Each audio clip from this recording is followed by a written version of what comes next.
TV7 Israel News is made possible thanks to your generous donations. Shalom, Erev Tov, good evening. This is TV7 Israel News, broadcast to you from Jerusalem.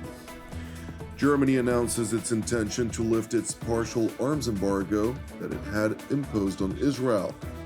Jerusalem's top military and political brass visits IDF positions in Southern Syria. The U.S. tells the UN Security Council that Syria only has one chance to get on the right track. The remains of 3 hostages, to include 2 Israelis and 1 Thai national, remain in Hamas captivity in the Gaza Strip to date.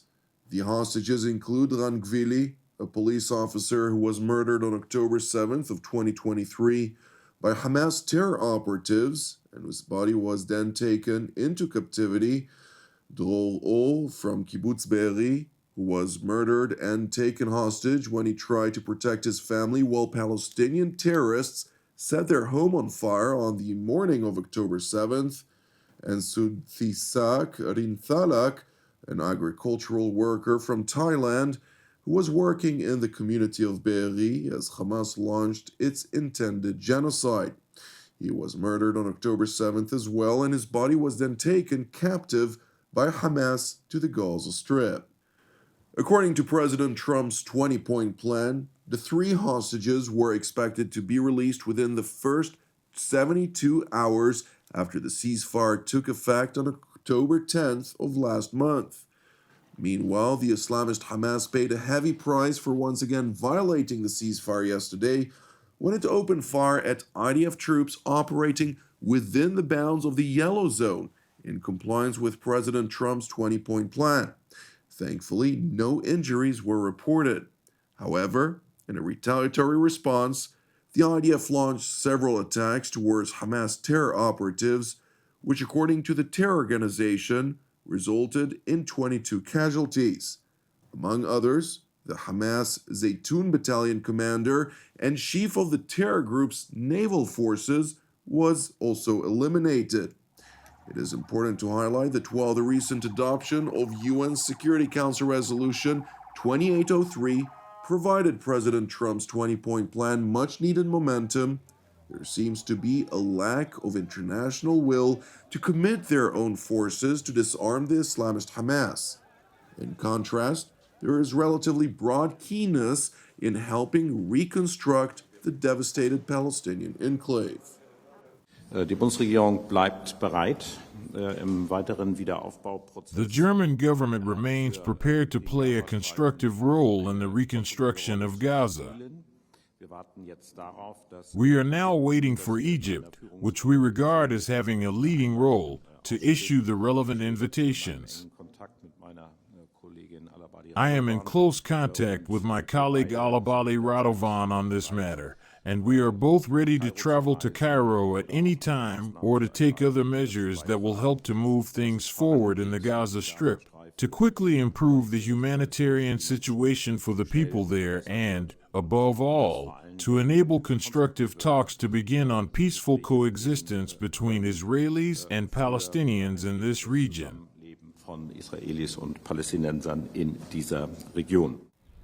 While maintaining a close eye on the situation in the Gaza Strip after Chancellor Friedrich Merz decided to bar exports of military components to Israel, components designated for the war against the Islamist Hamas in the Gaza Strip, the German government has now announced that it will remove the restrictions by next week on Monday. The restrictions on arms exports to Israel announced in the federal government's press release of August 8, 2025 will be lifted. The lifting of restrictions will take effect on November 24, 2025. The background to this is that we have always said here that we would review this practice in light of developments on the ground, and as you yourself just mentioned, we have had a ceasefire in Gaza since October 10th, which has also fundamentally stabilized. The announcement was made after Prime Minister Benjamin Netanyahu and German Chancellor Friedrich Merz held a friendly phone call on Sunday evening, a conversation that focused on state and regional issues. Turning to northern Israel, where Israeli Prime Minister Benjamin Netanyahu, accompanied by Jerusalem's most senior political and security brass, visited IDF posts located on the Syrian side of the strategic plateau yesterday, according to Israel's ambassador to the U.S., Yechiel Leiter, who also accompanied the Prime Minister. The IDF's deployment in southern Syria aimed to ensure the security of the State of Israel and its Druze brothers and sisters on the Syrian side, who've experienced murderous massacres by Damascus regime forces and forces backed by Damascus, which claimed the lives of over 2,000 Druze and Christians living in Sweda Governorate, and with over 7,000 others wounded. Prime Minister Netanyahu, while speaking to troops at one of the IDF outposts, stressed the importance of ensuring both defensive and offensive capabilities on the strategic plateau, which will guarantee the strategic depth to protect Israel, as well as the offensive capacity to protect Druze and Christians residing in Sweda Governorate, situated roughly 80 kilometers or 50 miles from the border with Israel.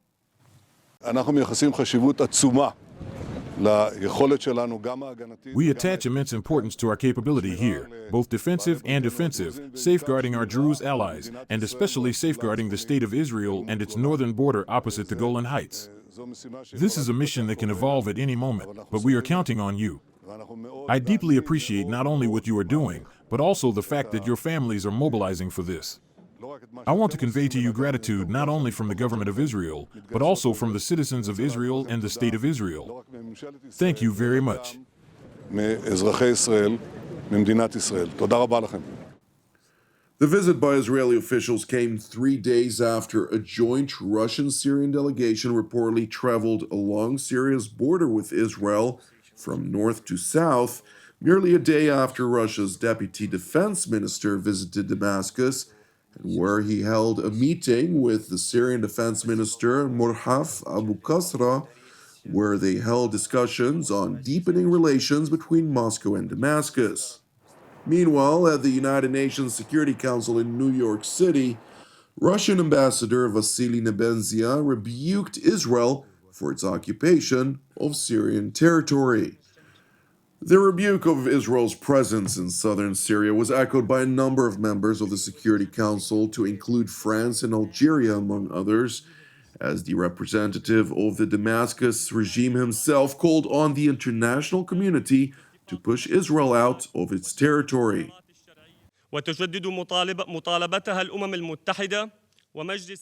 We renew our call on the United Nations and this Council to take firm, immediate action to halt these violations, ensure there are no recurrence, to end the occupation and enforce relevant resolutions, particularly the 1974 Disengagement Agreement and implementation of relevant Security Council resolutions, particularly Security Council Resolution 497.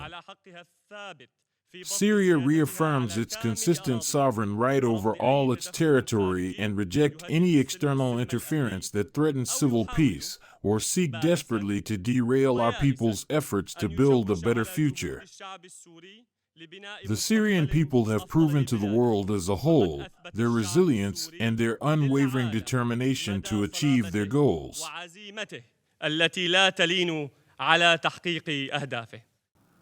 While not rebuking Israel for its defensive forward deployment, U.S. envoy Morgan Ortagus stressed Washington's position as President Donald Trump, in response to requests by leaders of Saudi Arabia and Turkey, holds the position that all of Syria must remain centralized, irrespective of the massacres that took place against Druze, Christians, and Alawites.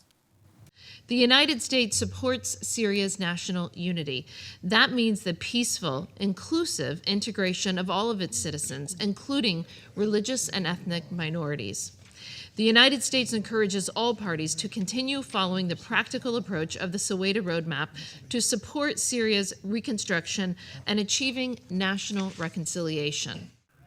Ortegas went on to call on member states of the world body to join it in supporting the government of Sweden with much-needed humanitarian aid, while stopping short from condemning the Damascus regime for continuing to systematically limit the entry of aid.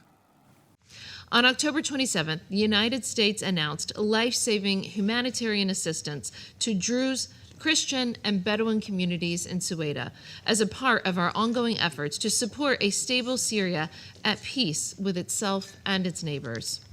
This assistance will support life-saving needs of approximately 60,000 people through targeted provisions of food, water, and hygiene items, as well as the rebuilding of houses and water systems when Syrians can safely return to their homes. The American envoy concluded her remarks by stressing hope that Damascus would live up to expectations, stressing that Syria only has one chance to get on the right track. Syria only has one chance to get on the right track. We look forward to continuing the work with the Syrian government as it leads its country towards what we hope will be a better future, not only for Syria, but for the entire region. Thank you for watching TV7 Israel News. Please keep praying for the persecuted Christians in Nigeria as well as in China and elsewhere, and pray also for the Druze and Christians now besieged in Sweden Governorate in Southern Syria, and pray, of course, for the peace of Jerusalem and salvation of Israel. I'm Jonathan Hessen wishing you an Erev Mevorach until our next broadcast from here in Jerusalem.